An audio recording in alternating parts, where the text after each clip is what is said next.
Bon alors, qu'est-ce que j'ai sur la liste? Nan. Sakura et l'origine du Kama. Non, elle, je ferai ça plus tard. DBS et la déchéance de l'univers Dragon Ball. Alors là, même pas en rêve. Les incohérences dans Naruto. Ouais, je peux faire ça. De manière, il est hors de question que je m'occupe de DBS. Donc allons-y. Alors, comment je vais aborder ça? Bon, alors déjà, commençons par les bases. Pour comprendre ce qu'est une incohérence, il faut comprendre ce qu'est un retcon. En fait, c'est très simple. Un retcon, c'est quand un auteur met en place un élément à un moment donné dans son œuvre et que plusieurs chapitres, jeux, épisodes, films plus tard, il met en place un élément qui court-circuite le premier. Par exemple, j'adore donner cet exemple-là. Dans Senseiya, Kurumada, il a retconné plein de fois. Hein, voilà, faut dire les choses au bout d'un moment. On nous apprend dans Senseiya que Saga a tué le grand Pop et qu'il a occupé sa place pendant 13 ans. Ok, d'accord. Sauf qu'on nous apprend plus tard que le Pop qu'il a tué, c'était le meilleur ami de Doko depuis plus de 250 ans et le maître de Mu, le Goldstein du Bélier. Shion était Goldstein du Bélier. Ok, d'accord. Il y en a qui vont vous dire, oui, mais il savait depuis le début. Attends, il savait quoi depuis le début? Genre, Doko savait que son meilleur ami depuis 250 ans est mort et il a rien fait? Oui, mais vous vouliez qu'il fasse quoi? Bah, qu'il aille jusqu'au sanctuaire, qu'il s'oppose au grand pop en réunissant tous les Gold Saints et qu'il leur dise, écoutez, moi, je vous dis que c'est pas mon meilleur ami Shion. Voilà. C'est pas lui. C'est un usurpateur. Et je peux vous le prouver. Retire ton casque, grand pop. Et voilà. C'est tout con, hein. C'est con, hein. Mais il suffisait de demander à un type de retirer son casque et c'est bon. C'est pour ça en fait que l'ajout du fait que le grand pop était Shion, ça fout un bordel monumental. Parce que ça remet plein d'éléments en question. Ça remet en question par exemple l'intelligence d'une bonne partie d'entre eux. Alors, j'aime citer que Mu et Doko, hein, mais les autres auraient dû aussi tilter. Je veux dire, un saint du bélier n'a pas les mêmes techniques qu'un saint des gémeaux. D'accord?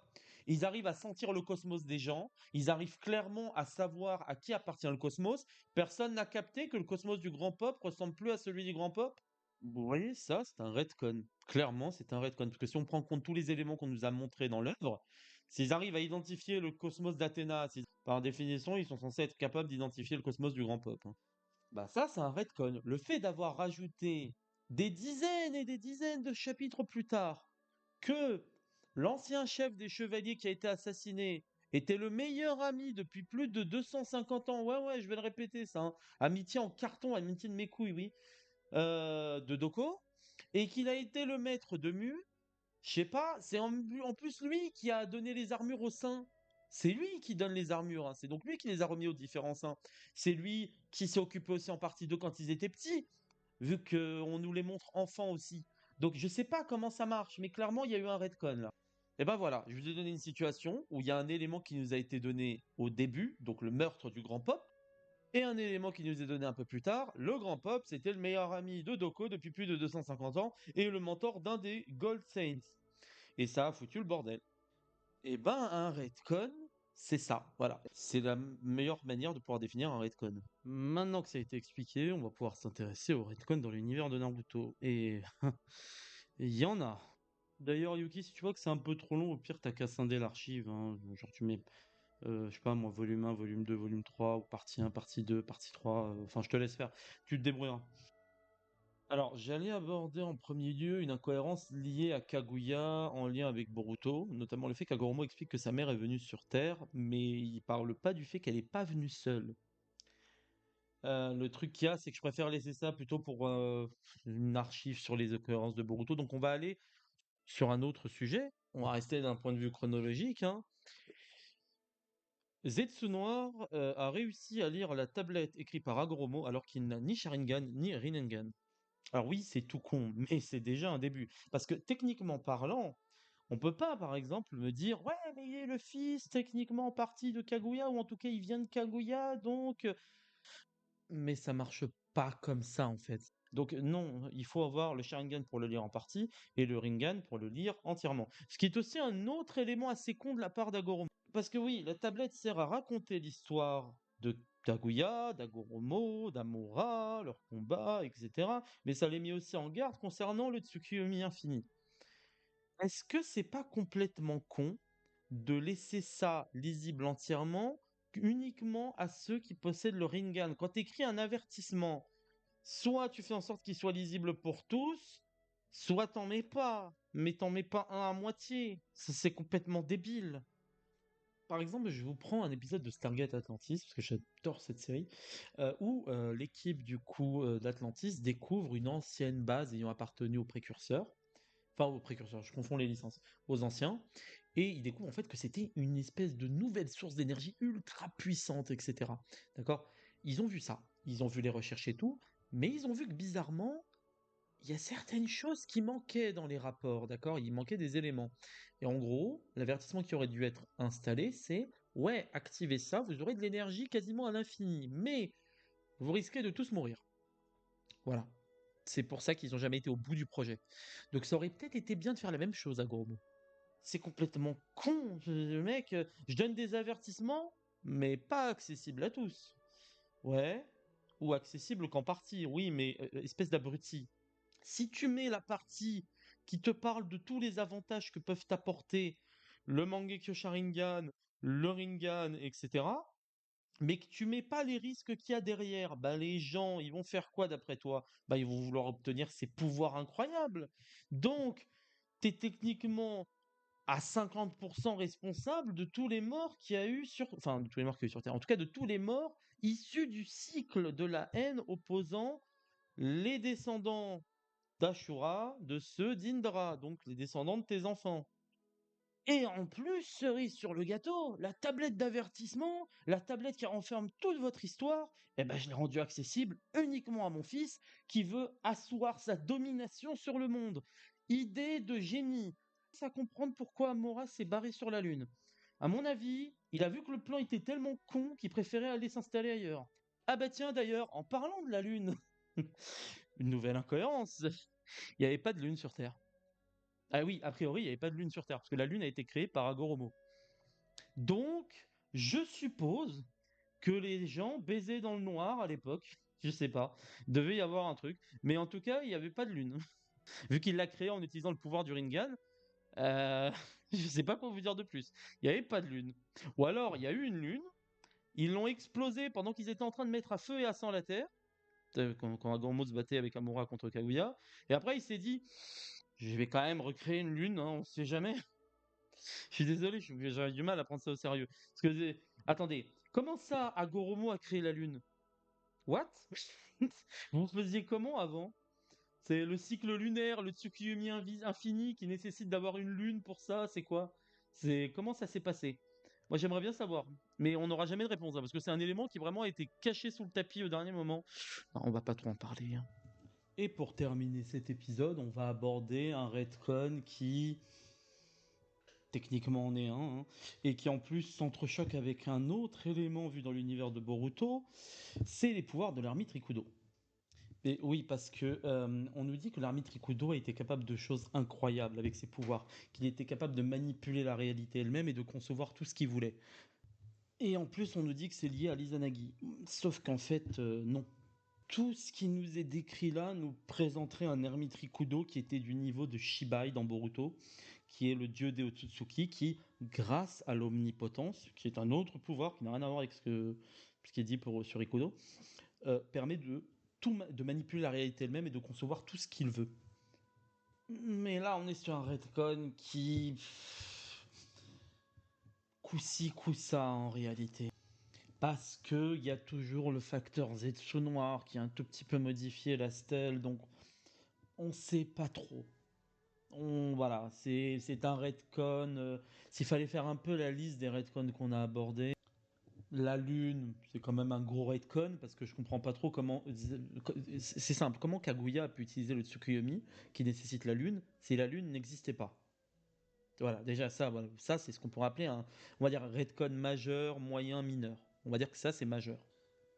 Le coup de la stèle, c'est un retcon moyen. Parce que c'est quand même chelou ton truc, hein. On peut lire la moitié si on a le Sharingan, on peut voir un peu plus avec le Mangekyo Sharingan, enfin le kaléidoscope, et on peut tout voir avec le Rinnegan.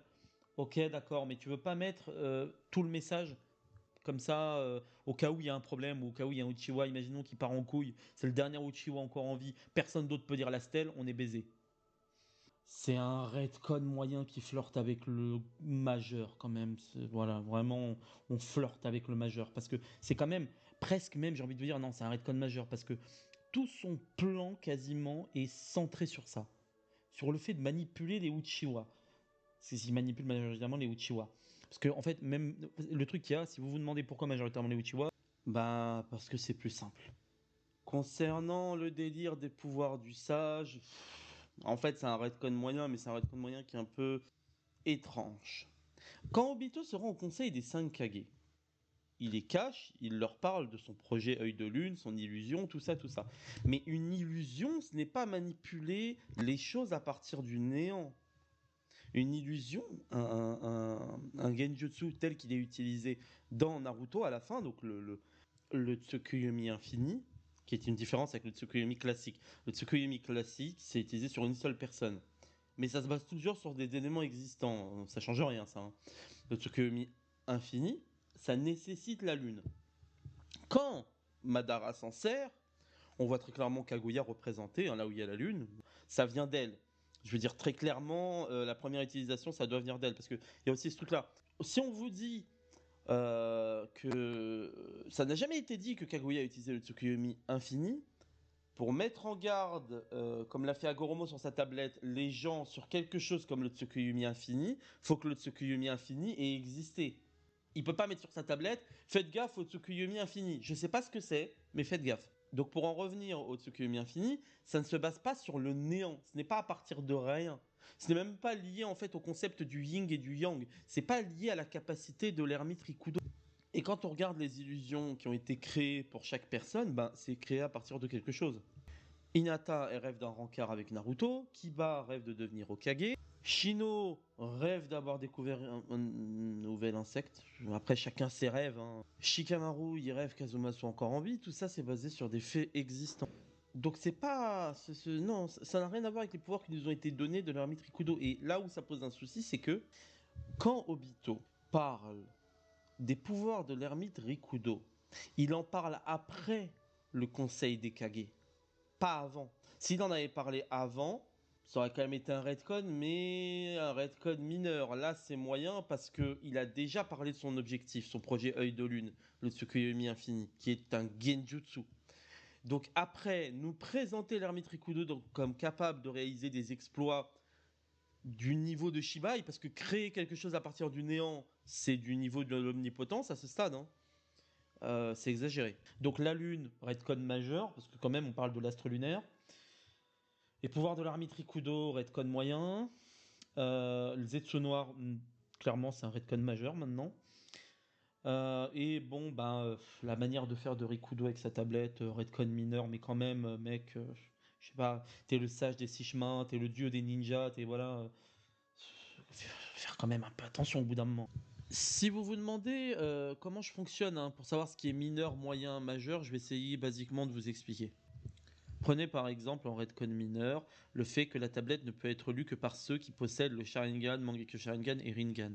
C'est quand même un peu con de laisser ta tablette accessible uniquement à ceux qui possèdent des pupilles issus de la lignée d'Indra qui voulait asseoir sa domination. Hein, c'est quand même un peu con, mine de rien. T'aurais pu la rendre accessible à tous. En retcon moyen, par exemple, je mets les pouvoirs quasiment divins, voire proches de l'omnipotence qu'avait Rikudo, parce que pouvoir créer quelque chose à partir du néant, c'est pas rien. Et on lui a attribué des tas de pouvoirs hors du commun, mais c'est très exagéré en soi comparé à ce qu'on a vu après. Et le souci, c'est que Rikudo, c'est une des grandes figures de l'univers de Naruto. C'est la figure qui avait le niveau le plus élevé avant qu'on nous balance Kaguya. Elle était au sommet de tout. Hein. Et ensuite, on nous a... Vraiment, Kaguya, elle est arrivée à la fin, mais un peu comme Kairos dans Sensei à Los Canvas. D'un seul coup, il apparaît. Ah, t'étais là depuis le début. Waouh. D'ailleurs, il y a un retcon que j'ai pas ajouté sur la liste. Si Yuki veut l'ajouter un peu, c'est Amura. Amura, il n'existait pas avant le tome 70. Montrez-moi un élément qui cite le frère de l'ermite Rikudo, donc le frère d'Agoromo, dans les 69 tomes qu'il y a eu avant. Jamais Jamais il est présent. Quand on nous parle du combat contre Jubi, quand on nous parle d'exploits incroyables, on ne montre que Agoromo. On ne montre pas Amura. Amura, il a pop comme ça. Je dis, vas-y, tu sais, au cas où j'aurai un truc à faire avec lui à un moment donné. Et en redcon majeur, je mets quand même ce qui semble un peu trop gros hein, et qui n'a pas de sens. Par exemple, la lune. C'est pas possible que Rikudo ait créé la lune, c'est-à-dire qu'il n'y ait pas de lune avant, ça veut dire qu'il faisait jamais nuit. Mais s'il faisait jamais nuit, comment Kaguya a utilisé le Tsukuyomi infini? Il faut la lune, hein. S'il n'y a pas de lune, elle peut pas. Donc, alors il n'y avait pas de lune, mais on pouvait utiliser le Tsukuyomi infini sur la lune qui n'existe pas. C'est concept quand même, hein. C'est très très concept. Donc voilà, c'est en fonction de si ça paraît trop gros ou si ça paraît beaucoup trop con. Hein. Là, je suis sur un redcon. Et après, en fonction de si c'est un petit, un moyen ou un très gros redcon, bah, je classifie. Donc voilà. Yuki, si tu veux, tu peux couper là parce que après je vais passer à Madara Hashirama, Obito, Kakashi, Minato, enfin à peu près à toute cette longue période et je retournerai pas sur Rikudo, sur Amura, sur Kaguya, sur Zetsu avant peut-être très très très longtemps. Donc voilà, tu peux couper à ce moment-là, ça devrait aller. Et tu mets, comme je t'ai dit après, je sais pas moi, partie 1, volume 1, acte 1, enfin tu fais comme tu veux.